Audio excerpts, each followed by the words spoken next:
Donc le nouveau conte qu'on va aborder ensemble, c'est l'histoire du Bakeneko. Donc qu'est-ce que c'est le Bakeneko? Je ne sais pas si vous connaissez ou pas. Dans Bakeneko, dans le mot Bakeneko, on a deux choses, on a deux concepts. On a le concept de Neko qui est donc le chat, là il n'y a pas de piège, et on a le concept de Bake, Bake qui vient du verbe bakeru qui est se transformer. C'est d'ailleurs le Bake qu'on retrouve aussi dans Bakemono, hein, tout ce qui se transforme, des créatures comme ça qui peuvent se transformer. Donc on va parler de ça. Le concept du Bakeneko, il est vraiment très ancré dans le folklore japonais. Je pense que vous en avez déjà vu plein dans des animés ou quoi, hein, des chats qui peuvent se transformer, qui peuvent changer de taille ou autre, voire même se transformer carrément en humain ou autre. Donc on va voir ça et on va se plonger en fait dans une histoire qui est ancienne. Et du coup, il va y avoir du vocabulaire plutôt relié à cette époque, donc vocabulaire historique, vocabulaire voilà, de tout ce qui est un peu les samouraïs, les clans, les familles. Donc, comme d'habitude, chacun prend ce qui l'intéresse en fonction de son niveau, et puis bon, on va se lancer ensemble dans le texte qu'on va décortiquer phrase par phrase. Donc le livre dont on se sert, c'est celui-ci. Pour YouTube, je vous mettrai le lien directement dans la description si ça vous intéresse de vous le procurer. C'est un recueil de 30 histoires de fantômes, monstres japonais, donc des histoires assez connues. Et donc l'histoire qu'on va commencer ensemble aujourd'hui, eh bien, fait partie de ce recueil. Ok. Donc ça, c'était pour l'illustration que... vous ayez un petit peu une idée de ce dont on va parler. Donc ce que je vous disais, hein, c'est que Bakeneko, c'est donc le concept de ce chat qui se transforme. Souvent d'ailleurs, on le voit écrit plutôt en kanji. Là, ils l'ont mis en hiragana, pourquoi pas. Et au-dessus, donc le titre de l'histoire, c'est Saga. Saga no Bakemono. Saga, c'est une préfecture au Japon. Donc une préfecture, c'est un département en fait, hein, comme une région. Je vais vous montrer où c'est, si jamais vous ne la situez pas. Voilà, donc hop, je dézoome un peu. On a le Japon, avec sa forme de banane. Et on va aller sur l'île de Kyushu, tout en bas à gauche, au sud-ouest. Et donc la préfecture de Saga, c'est ici. Donc un petit peu au sud-ouest de Fukuoka. Pour vous situer, c'est la plus grosse ville du coin. Donc préfecture de Saga, elle est là. Voilà. Comme ça, vous situez un petit peu l'histoire. Alors, je suis pas spécialiste des yokai, etc. Faudra demander à Aurélie. Mais de ce que j'ai vu, en fait, quand j'ai fait mes petites recherches tout à l'heure, c'est que le Bakeneko, donc c'est connu dans tout le Japon, mais l'histoire la plus connue est justement reliée à la préfecture de Saga. Donc c'est ce qu'on va découvrir ensemble aujourd'hui. Là, on va voir la première partie. L'histoire sera coupée en 3 parties, comme ça, c'est un petit peu plus digeste. Comme d'habitude, on commence en haut à droite et on va lire phrase par phrase. Donc pas de panique, il va y avoir plein de noms, donc c'est des noms propres hein, qu'on va pas traduire. Il y a des noms de villes, des noms de provinces, des noms de clans et des noms de personnages. Donc tout ce que vous voyez là avec plein de kanji pas beaux, plein de traits, là, tout ça, ça c'est des noms propres qu'on ne traduit pas. Donc il faut les prendre tels quels. On commence avec notre classique Mukashi. Donc autrefois, il y a fort longtemps. Essayez de lire avec moi. Mukashi. Saga, donc la préfecture hein, en question. Saga no Nabeshima-han ni Ryuzoji Mataichiro toyu bushi ga imashita. Donc ce sont des noms propres. Hein. On a quasiment que ça ici. Donc autrefois, il y a fort longtemps. Saga, on a vu, c'était la préfecture. Nabeshima, ça va être un nom qui va beaucoup revenir parce qu'en fait, c'est le nom d'un des clans dont on va parler dans cette histoire. Donc le clan Nabeshima et Han ici, en fait, ça veut dire le domaine féodal de cette famille. Donc en gros, c'est leur, j'allais dire c'est leur turf, c'est leur coin, c'est leur province à eux, quoi, sur leur domaine à eux. Donc sur le domaine de la famille Nabeshima, donc Asaga. Ryuzoji Mataichiro. Mataichiro, c'est son prénom. Ryuzoji, c'est son nom de famille. Toyu. Bushi. Bushi, c'est donc un guerrier, un samouraï en fait. Ga imashita. Donc il y avait un bushi. C'est le bushi qui a donné le bushido, la voix du samouraï, la voix du guerrier. Je pense que vous avez déjà entendu ce mot-là. Donc il y avait un bushi qui s'appelait Ryuzoji Mataichiro. Dans le texte après, on va beaucoup entendre plutôt son prénom, Mataichiro, donc on va plutôt se focaliser sur son prénom. Voilà, comme je vous disais, il y a beaucoup de noms propres, mais c'est pas des choses à retenir, bien sûr. C'est juste pour comprendre un peu où on se situe dans l'histoire. Deuxième phrase, on nous dit « Motomoto, Nabeshima-ke wa Ryuzoji-ke no kerai datta no desu ga, Nabeshima-ke no senzo ga mikata o fuyashi, Ryuzoji-ke o nottotte shimatta no desu. » Vous avez prévenu, le niveau est un peu plus élevé que d'habitude. Encore une fois, ça va pas être que des choses à retenir. Chacun fait en fonction de son niveau. Si vous en êtes encore au kana, etc., profitez pour pratiquer la lecture. Donc cette phrase-là, elle est compliquée. Elle vous donne le contexte historique de cette histoire. Donc on va expliquer ça ensemble pour que tout le monde comprenne bien. Motomoto, ça, pourquoi pas, vous pouvez le retenir. C'est de base, en fait, à l'origine, au fondement donc, de notre histoire. Motomoto. Nabeshima-ke. Ke, ici, vous reconnaissez peut-être le kanji. C'est le kanji de la maison. Mais là, ça va désigner en fait un clan, une famille. Donc la famille Nabeshima, donc qui possède la province dans laquelle on se trouve, là, dans notre histoire. Donc de base, la famille Nabeshima wa Ryuzoji-ke. Donc le clan, la famille Ryuzoji, c'est la deuxième famille de notre histoire. No kerai datta. Kerai, ça, je crois qu'on l'avait déjà croisé dans l'histoire sur Uchiwa Kamaru. Il me semble que ce mot était dedans. Si jamais le replay est dispo sur YouTube, si vous voulez aller voir. Kerai, Kerai, c'est un vassal. Un vassal ou un sujet. En gros, ici, ce qu'on veut dire, donc datta, c'était un desta, forme neutre. Donc de base, à l'origine, la famille Nabeshima, c'était donc les vassaux, les sujets de la famille Ryuzoji. Donc ça, c'est important de le comprendre. De base, c'était comme ça. No desu ga, mais Nabeshima-ke no senzo ga mikata o fuyashi. Alors là, on a plusieurs mots. On a déjà senzo. Senzo, peut-être que vous reconnaissez les kanji. Ça représente en fait les aïeux, les ancêtres. Donc, les ancêtres de la famille Nabeshima. Ga mikata. Mikata. Ça, si vous êtes fan d'animés, de guerre ou de combat, etc., je pense que vous le connaissez ce mot. Mikata, ce sont les alliés. Les alliés, donc quelqu'un avec qui t'es... c'est le contraire d'ennemi, en fait. Mikata o fuyashi. Ici, c'est le verbe fuyasu, qui veut dire augmenter. Donc, le clan des Nabeshima, pardon.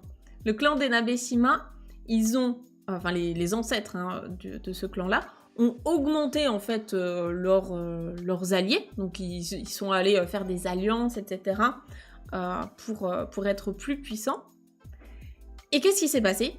Eh bien, Ryuzoji-ke o nottotte shimatta no desu. Ici, c'est le verbe nottoru. Nottoru.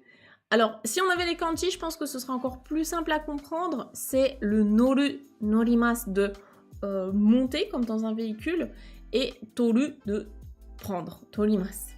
Donc, les deux ensemble, en fait, ça veut dire tu prends et tu montes dans quelque chose. Ça veut dire, en fait, récupérer ça, avoir une mainmise sur quelque chose. C'est vraiment, en fait, ils ont récupéré ce clan-là. Ils sont passés plus puissants qu'eux.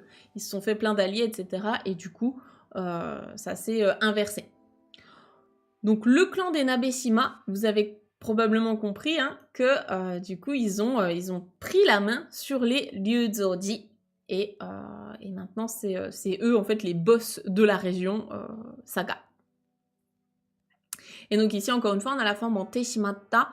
Celle-là, on la voit beaucoup dans les contes. C'est totalement faire quelque chose. Ils ont totalement fait mainmise sur ce clan. Voilà. Le début était un petit peu compliqué, mais c'est important de bien partir sur la bonne compréhension du contexte historique, parce que sinon, on va être largué pour la suite. Donc juste pour être sûr que tout le monde est bien suivi. À l'heure actuelle dans notre histoire, c'est le clan des Nabeshima qui contrôle la province de Saga. Le clan des Ryuzoji, ils sont du coup maintenant passés sujet de ces gens-là, mais avant c'était l'inverse. Alors, justement, qu'est-ce qui s'est passé suite à ça? Donc, Sore o kuyashiku omoi, Ryuzoji-ke ni wa, itsu no hi ka urami o harashitai, to negau mono tachi mo imashita. Alors là, on a du vocabulaire intéressant, un petit peu avancé. Donc, sore. Déjà, sore, ça, c'est un mot extrêmement basique. Ici, ce sore, en fait, il fait référence à ce qu'on a dit dans la phrase juste avant. Donc, sore, en fait, c'est cette histoire de se faire renverser, le clan qui s'est fait renverser, etc., par leurs copains, là. Donc, sore, ce truc-là, en pensant à ça, hein, sore o kuyashiku omoi. Ici, c'est le verbe omoimasu, qui veut dire donc penser. Et kuyashii, kuyashiku, ici c'est l'adverbe, kuyashii, ça veut dire vraiment être... en fait, c'est dans le sens être dépité, mais ça peut être aussi, on s'est quand même bien fait avoir. Hein.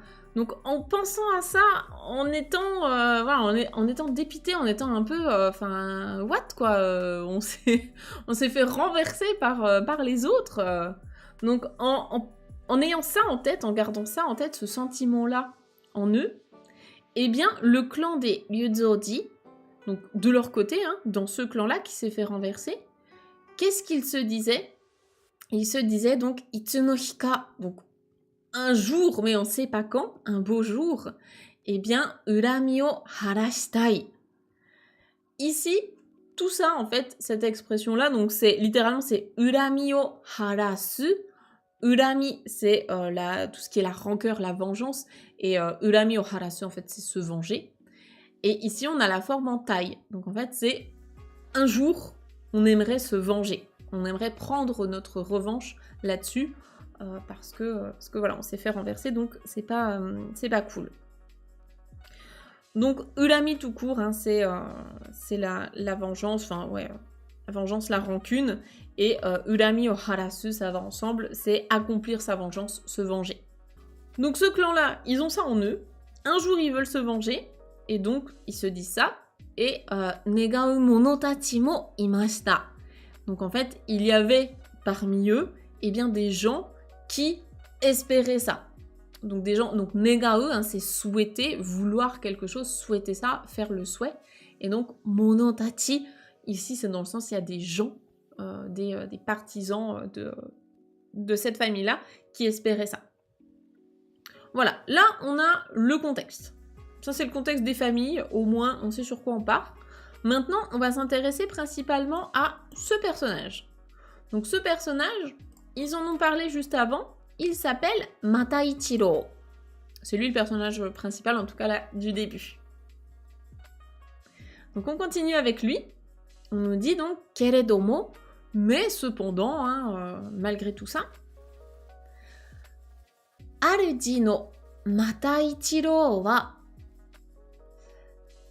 dokusho ya go o utsu koto ga suki na odayaka na seikaku.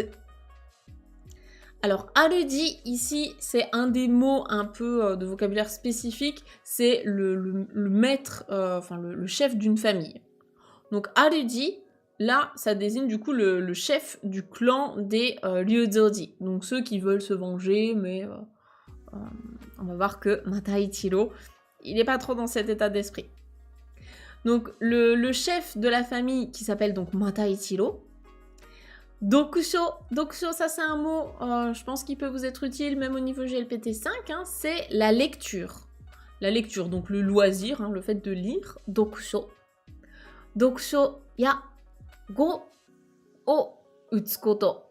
Go, est-ce que vous connaissez le jeu de Go, le jeu japonais qui ressemble, j'allais dire à des dames ou des échecs, mais hop, je vous montre un peu. Si vous ne connaissez pas... Alors, j'ai jamais joué, hein, personnellement, je ne connais pas... J'ai jamais testé, mais j'ai une élève qui était justement, qui apprenait Enfin, qui apprend toujours le japonais parce qu'elle est fan de jeux de Go, elle veut aller faire des compétitions, tout ça au Japon. Donc voilà, le jeu de Go, c'est ça. Vous avez peut-être déjà vu. Je suis incapable de vous expliquer les règles, mais c'est important juste de visualiser ça. Oui, grâce à Hikaru no Go, effectivement, c'est un manga qui a aidé à faire connaître le jeu de Go. Donc, Go, c'est ce kanji-là, à ne pas confondre avec Go, par exemple le chiffre 5, hein, c'est pas le même kanji. Donc, Go o utsu, ça c'est le verbe pour jouer au Go. C'est un verbe qui est spécifique, donc Go o utsu, Go o utsu koto, le fait de jouer au Go, ga suki. Donc lui, Mataichiro, le chef de la famille, lui ce qu'il aime en fait c'est la lecture et jouer au Go. Donc, il aime ça. Et Odayaka na seikaku. Seikaku, c'est le caractère, la personnalité de quelqu'un. Odayaka, c'est quelqu'un qui est doux, qui est calme, qui est tranquille.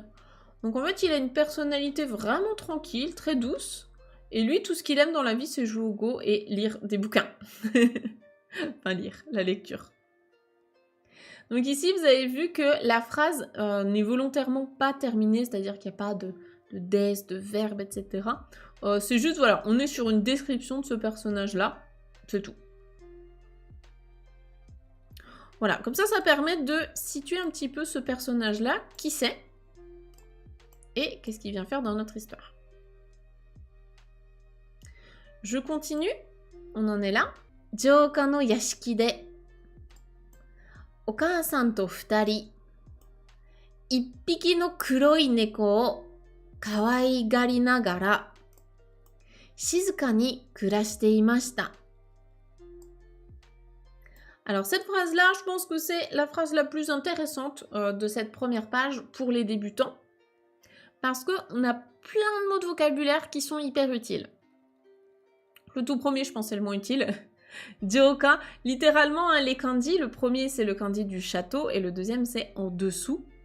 Donc en dessous du château, on parle pas des souterrains du château. En fait, Jouka, c'est la province, enfin vraiment le lieu qui est relié au château. Alors, qu'est-ce que je me suis noté comme... qu'est-ce que je m'étais mis voilà, en fait c'est le Castle Town.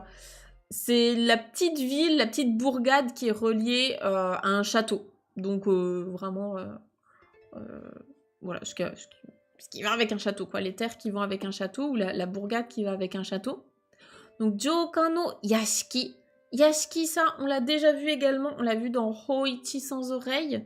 Yashiki, c'est un manoir, une très belle demeure. Hein. Donc en fait, c'est là où lui, il habite, hein, tout simplement. Donc dans un manoir ou dans le manoir, ça dépend, en japonais on peut jamais trop savoir, mais dans son manoir à lui, dans sa belle demeure de sa petite bourgade là, eh bien, okasan to futari, okasan donc sa maman, to futari, donc tous les deux, futari c'est le compteur des personnes, hein, futari deux personnes, okasan to futari, donc en étant tous les deux avec sa maman, donc il y a sa maman et lui. Ippiki no kuroi neko. Ippiki, ici c'est le compteur des petits animaux. Donc les chats, on les compte dans les petits animaux. Hein. La taille maximum, on va dire que c'est un mouton, pour se donner un peu un repère. Donc ippiki, il y en a un. Kuroi, il est noir. Neko, c'est un chat. Donc un chat noir. O kawaigari nagara. Ici, on a la forme en nagara, je reviens dessus juste après. On va déjà s'intéresser au verbe le verbe ici, c'est kawaigaru. Kawaigaru, qui veut dire chérir quelqu'un ou quelque chose. Donc là, en l'occurrence, ils chérissent leur chat, hein, ils lui donnent beaucoup d'amour. Et la forme en nagara, c'est une forme qui est classée en général JLPT 4. Donc ça veut dire tout en faisant une première action, on fait une deuxième action en même temps. Donc tout en chérissant leur un chat, on précise qu'il y en a un, tout en chérissant leur chat noir, eh bien, shizuka ni kurashite imashita. Shizuka, c'est calme. Shizuka ni, calmement, c'est l'adverbe qui va avec. Et ici, le verbe, c'est kurasu, kurashimasu. Kurasu, c'est passer sa vie, passer son temps, vivre. Ici, il est à la forme en te imashita, ce qui veut dire que du coup, c'était leur état. Donc, dans la vie, ils chérissaient leur chat, ils habitent tous les deux, ils chérissent leur chat, voilà, ils en sont gaga, et ils vivent en fait tranquillement, calmement. Donc c'est pour ça que l'illustration de la première page, c'est ça. C'est donc le clan, le chef du clan, avec sa maman, et leur chat. Donc c'est un peu ma vie, quoi. Je sais pas s'il y en a d'autres qui se reconnaissent dans cette image. J'ai essayé d'être claire sur la première partie, mais encore une fois, j'insiste, n'écrivez pas tous les mots de vocabulaire que vous ne connaissez pas, n'essayez pas de vous bourrer le crâne avec ça. Il vaut mieux y aller vraiment étape par étape en fonction de votre niveau. Si vous êtes grand débutant, donc c'est-à-dire que vous n'avez pas encore un N5, vraiment ciblez les mots extrêmement utiles, comme chat, kuroi, donc la couleur, c'est pas ce genre de choses. Les adjectifs en général, c'est hyper utile, quoi. Ok, donc on passe à la deuxième page. Et c'est à partir de la deuxième page que tout part en cacahuète. Alors, ça va être un peu sanglant, je suis désolée, mais en même temps, on est dans une histoire qui est dans un recueil d'histoires d'horreur, hein, donc forcément, ça va pas être tout rose. Donc qu'est-ce qui se passe? On a le texte qui est en deux parties, on va déjà faire cette première partie-là. Donc on commence en haut à droite. Sonna aru hi, Nabeshima-ke no otono-sama ga Mataichirou ni go no aite o meijimashita. C'est là où tout part en cacahuète. Donc Sonna aru hi, là en fait on fait vraiment référence à ce genre de... C'était une journée un petit peu comme les autres, dans le sens où on nous a dit juste avant qu'ils vivaient tranquillement avec leur chat, machin, il se passait pas grand chose dans leur vie. Donc ce genre de jour-là, en fait, aruhi, ça on le voit souvent dans les contes, un beau jour. Sonna, donc ce genre-là dont on faisait référence juste avant, ce genre de jour-là. Nabeshima-ke, donc la famille qui a la toute-puissance dans la préfecture où ils sont.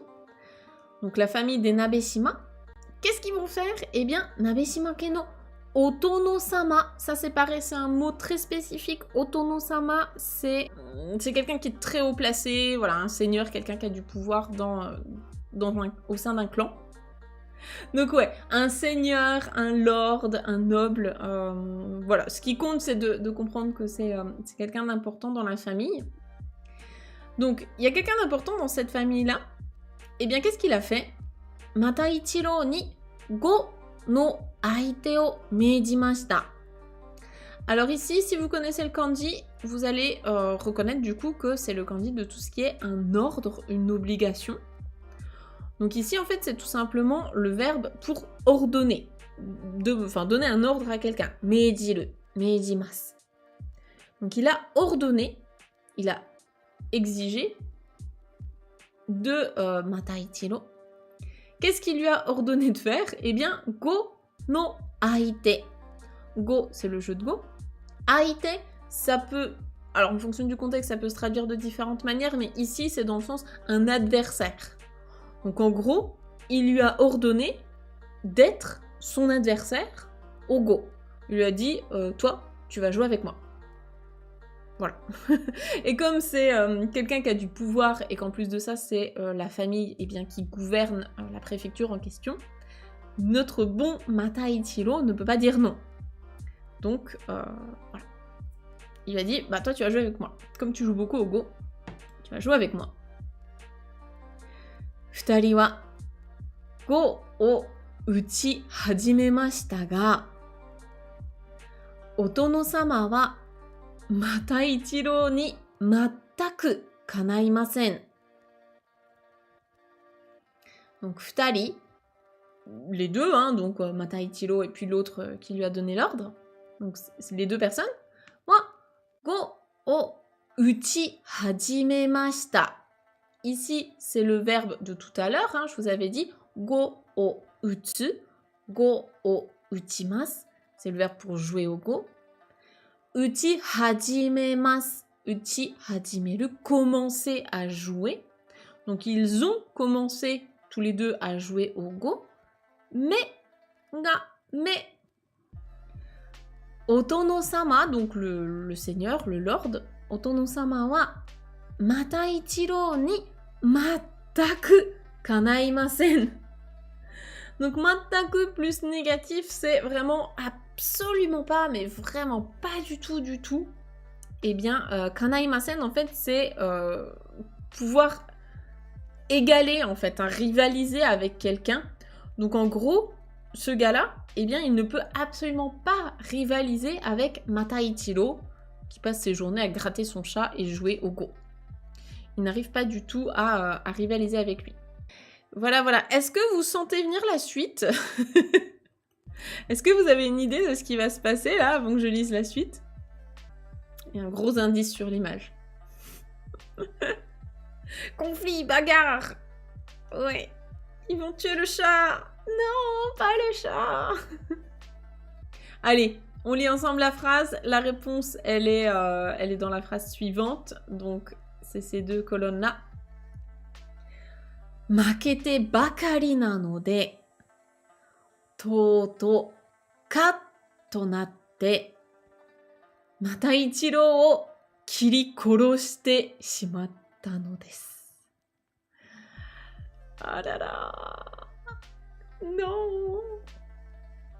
Ça va aller. Il faut peut-être respirer un peu, monsieur. Il faut vous calmer avant d'en arriver là. Donc, si je reprends déjà la première partie. Makete bakari nano de.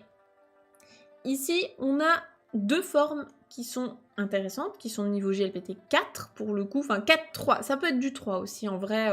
Comme il n'y a pas de liste officielle, ça dépend un peu du niveau que vous suivez. Alors, ici déjà, le verbe, c'est makeru. Makeru qui veut dire perdre. Donc c'est le contraire de gagner, hein. Perdre, vraiment perdre une partie, perdre un jeu. Makete bakari. La forme en bakari, c'est un peu piège en japonais parce qu'elle peut vouloir dire plusieurs choses en fonction de ce qu'il y a juste devant. Ici, c'est un verbe à la forme en T. Donc c'est le verbe makeru, makemasu, forme en T. Donc T plus bakari, ça veut dire ne faire que ça. C'est vraiment, tu fais ça tout le temps, en boucle. Donc là, perdre. Il perd en boucle, en fait, le gars. Il fait que perdre. Il enchaîne défaite sur défaite sur défaite. Et derrière, c'est relié à la forme en node. Node qui veut dire, en fait, comme, parce que, mais vraiment plus c'est plus du descriptif, quoi. Donc, comme il faisait que perdre, c'est l'explication de ce qui arrive. Donc, comme le gars, il faisait que perdre, toto, ça, on le voit souvent, ce petit mot, c'est pour dire au bout du compte, enfin, finalement, au bout d'un certain temps. Katonate. Alors ça, c'est pareil, c'est une expression que vous pouvez prendre en un seul bloc. D'ailleurs, le ka plus petit tsu, parfois on le voit écrit en hiragana aussi, ils l'ont mis en katakana, je pense pour vraiment souligner l'action en elle-même. En fait, c'est le fait de perdre son sang-froid. Perdre son sang-froid, je vais y arriver. Donc c'est vraiment katonate. D'un coup, je trouve qu'on le ressent bien, en plus, là, écrit en katakana, c'est vraiment katonate. Donc ça devient, en fait, d'un coup, le mec, il pète une durite, quoi. Il pète un câble. Il perd son sang-froid. Et qu'est-ce qui se passe? Eh bien, Mata Ichiro, donc notre petit bonhomme à chat, oh, kiri koroshite shimatta no desu. La forme en te shimatta, c'est la même que tout à l'heure, hein, c'est faire totalement quelque chose. Donc réaliser totalement une action. L'action, en l'occurrence, c'est kiri korosu, composé de deux verbes que vous pouvez retenir, hein, les deux sont assez importants, niveau N5, N4. Donc on a kiru, kirimasu, qui veut dire couper, donc couper vraiment avec un couteau, un sabre, et korosu, koroshimasu, qui veut dire tuer. Donc il l'a tué, et comme on a rajouté la notion de kiri, on comprend que c'est, vu l'époque, hein, avec son katana, avec son sabre. Donc le gars, il a pété un câble, parce qu'il n'arrêtait pas de perdre, et donc il a tué, assassiné, avec son sabre, il a tué Mata Ichiro. Voilà. Donc là, juste si on peut se refaire peut-être un petit point sur qu'est-ce qu'il faut retenir en tant que vocabulaire pur. Donc déjà, en grammaire, on est plus sur du N4, donc si vous préparez le N4, je pense que c'est intéressant pour vous, ou même le N3 ici avec la forme en te bakari. En termes de vocabulaire, aruhi, ça c'est une expression qu'on voit tout le temps, hein, dans les histoires, donc c'est un beau jour. Ensuite, aite, ça je pense que c'est du N4, N3, donc c'est un adversaire, c'est une autre personne en fait, hein, quelqu'un d'autre que nous. Futari, le compteur des personnes, ça oui c'est hyper important. Donc pour les grands débutants, c'est obligatoire. Hajimemas, hajimeru, le verbe commencer, ça aussi c'est très important. Et puis les deux verbes ici, donc kiru, kirimas, couper, et korosu, koroshimas, tuer. Voilà, ça c'est le vocabulaire qui me semble essentiel. Verbe makeru, makemas aussi, je pense que c'est bien de le connaître. Pour le reste, si vous voulez aller plus loin, libre à vous, faites-vous plaisir. Ok, et ben écoutez, on continue. Donc là, comme je vous disais, ce soir, on va faire 2 pages. Donc, comme c'est une histoire qui est assez dense, dans le sens où il y a beaucoup de nouveaux mots historiques, etc., je préférais couper ça en petites parties. Donc, on va terminer avec ce paragraphe-là, pour aujourd'hui. Donc ça, c'est le mec hyper vénère qui arrêtait pas de perdre au Go, hein, qui l'a découpé. Ça, c'est le jeu de Go. Et ça, du coup, c'est Mata Ichiro, donc qui s'est fait assassiner. Donc là, c'est... Alors, juste, hop, que je lise... Voilà, ça, c'est le mec énervé, donc le mec qui l'a tué, là, qui parle. Alors, je vais essayer de lui faire une voix un peu vilain, quoi. Kishikaran yatsu da. Tsuchi ni uzumete shimae. J'ai essayé de lui faire une voix de méchant. Donc, ce gars-là, qu'est-ce qu'il dit ? Déjà, en fait, il l'insulte. Pour commencer, il insulte le mec qui vient de tuer. Parce que why not? Kishikaran yatsu. Yatsu, quand on désigne quelqu'un de yatsu, c'est genre ce gars-là, quoi. Un gars. Mais c'est pas un mot qui est très sympa. Hein, c'est un petit peu condescendant. Donc, ce gars, ce yatsu, quoi. Et Kishikaran, c'est vraiment... Alors ça peut avoir plusieurs traductions, mais c'est vraiment quelque chose qui est scandaleux, quoi. C'est inimaginable, quoi. C'est scandaleux, là, pour le coup, ça lui a fait péter un câble, parce que, en fait, il arrêtait pas de gagner, quoi. Enfin, c'est pas normal. Ce mec, c'est un scandale, en fait, ce gars. Et donc, qu'est-ce qu'il demande? Tsuchi, c'est le sol, la terre, enfin, vraiment le sol sur lequel on marche. Tsuchi ni uzumete shimae. Donc ici, c'est un ordre, c'est de l'impératif vraiment pas poli du tout. Et en gros, en fait, il demande à, on va voir qui, hein, mais à un de ses vassals, un de ses vassaux, un de ses sous-fifres, de l'enterrer. Donc ce mec-là, vous avez vu ce qu'il a fait? Vous allez me l'enterrer, hein, et fissa. Donc ici, le verbe, c'est uzumeru. Et où est-ce qu'on l'enterre? Eh bien, dans le sol. Et encore une fois, on a la forme en te shimau, qui veut dire faire totalement quelque chose. Et là, en plus de ça, il est à l'impératif. Donc, enterrez-moi totalement ce mec-là, parce que c'est n'importe quoi, en fait, ce gars. Et donc, le gars en question, hein, Otono-sama, donc lui, le seigneur, hein, Otono-sama wa kerai no Komori Hanzaemon, donc là encore une fois c'est un nom propre, ni Mataichiro no nakigara o umesasemashita. Donc le seigneur qui s'est vénère là, qui a assassiné l'autre, il a demandé donc à cette personne qui est un de ses sujets, donc Kerai, hein, c'est le même Kerai que tout à l'heure. Non, donc lui il s'appelle Komori Hanzaemon, on n'a pas besoin de retenir ça. Il lui a demandé du coup de Mataichiro no nakigara. Nakigara, c'est un mot pour désigner la dépouille de quelqu'un, son cadavre. O umesasemashita. Ici, gros big up à toutes les personnes qui ont commencé à étudier le causatif.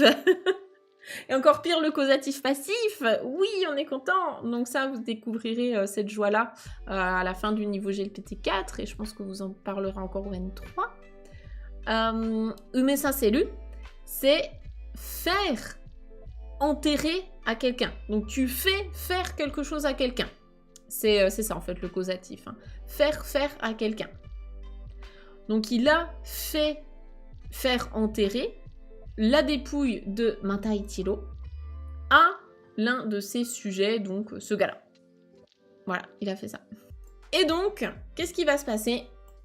Eh bien, faut pas oublier que Mataichiro, il habitait avec sa maman et avec son chat. Qu'est-ce qu'elle va devenir, sa maman? Ie de wa okasan ga shinpai shite imashita. Bah oui. Donc ça pour le coup, c'est vraiment une phrase assez simple que vous pouvez essayer de comprendre, même pour les grands débutants. Donc, ie c'est la maison. Ie de wa. Le de, ici, c'est la particule de lieu dans lequel il se passe une action. Donc, les particules, hein, il y en a plusieurs en japonais. Des particules de lieu, il y en a plusieurs. Quand c'est un lieu, ici en l'occurrence la maison, dans lequel il se déroule une action, la particule, c'est de. Ensuite, on a rajouté la particule wa derrière, qui est la particule de thème. Donc quand on a une particule plus un wa, c'est vraiment juste pour mettre en valeur ce thème-là. Là, en l'occurrence, on veut dire « Et à la maison, bah, qu'est-ce qui se passait à la maison ?» Parce que là, on était avec l'autre gars un peu fou, là. Là, on veut ramener un petit peu l'attention sur la maison. Donc, à la maison, Okasan, donc la maman de Mataichiro, la maman ga shinpai shite imashita. Shinpai shimasu, shinpai suru, c'est se faire du souci. Shinpai, c'est l'inquiétude, le souci. Shinpai shite imashita, ici il est à la forme en te imashita, ça décrit en fait l'état dans lequel elle était. Elle était en train de se faire du souci. Bah forcément, hein, elle a vu son fils partir jouer au Go, et il revient pas. Donc, à la maison, sa maman se faisait du souci. Ici, c'est la mamie qui parle. C'est la maman, hein. Donc, du coup, je vais devoir faire la voix de mamie. Je suis désolée, j'ai pas le choix. Hein. Je sais que c'est toujours... voilà. Il faut la sortir de temps en temps, on n'a pas trop le choix. Mataichiro no kaeri ga osoi ne. Donc, Mataichiro no kaeri. Kaeri, c'est le retour de Mataichiro ga osoi. Osoi, il est tardif, hein. Il est tard. Ne. Donc, n'est-ce pas, hein. Ici, c'est juste une retranscription orale de ce ne, de son allongement.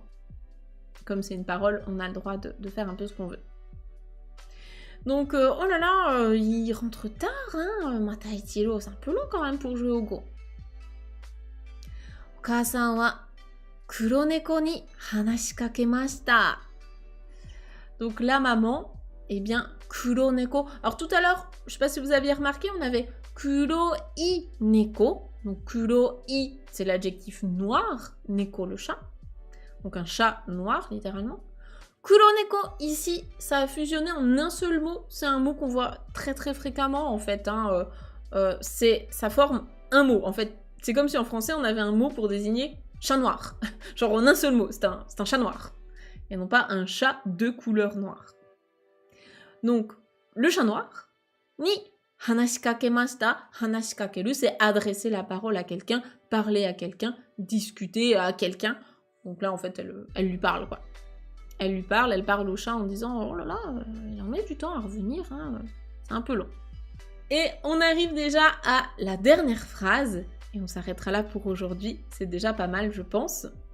Et suruto, donc alors, hein, en faisant ça, là, qu'est-ce qui s'est passé? Alors, suruto, kuroneko wa midori iro no me o kirari to hikarasete dokoka e dekakete ikimashita.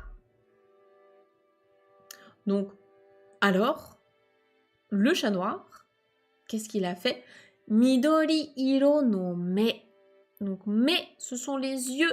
Midori iro, de couleur verte. Donc, c'est ce qu'on avait vu juste au-dessus. On a vu qu'il avait les yeux verts.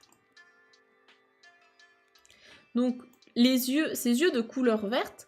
Oh, kirari to hikarasete. Ici, c'est le verbe hikaru, éclairer. Enfin, un truc qui brille, quoi. Ça vient de hikari, la lumière. Hikaru, briller. Et ici, c'est encore une fois du causatif. Hikaraseru, c'est faire briller. Donc il a fait briller ses yeux de couleur verte. Et kirari to, ici ça rajoute juste la description de l'action qui est vraiment comme un petit flash de lumière. En fait, d'un coup, ça fait clac. Ses yeux, ils ont brillé d'un coup. À votre avis, qu'est-ce qui s'est passé dans son petit crâne, là, dans sa petite caboche de chat? Parce qu'on termine en nous disant « Dokoka e dekakete ikimashita ». Dokoka e, donc quelque part. Dokoka, c'est quelque part. Et en direction de quelque part. Dekakete ikimashita. Deux verbes. Dekakeru, donc sortir, faire une sortie. Et ikimasu, iku, aller quelque part. Donc en gros, ses yeux, ça a fait ping. Il a fait briller ses petits yeux. Et hop, il est sorti quelque part.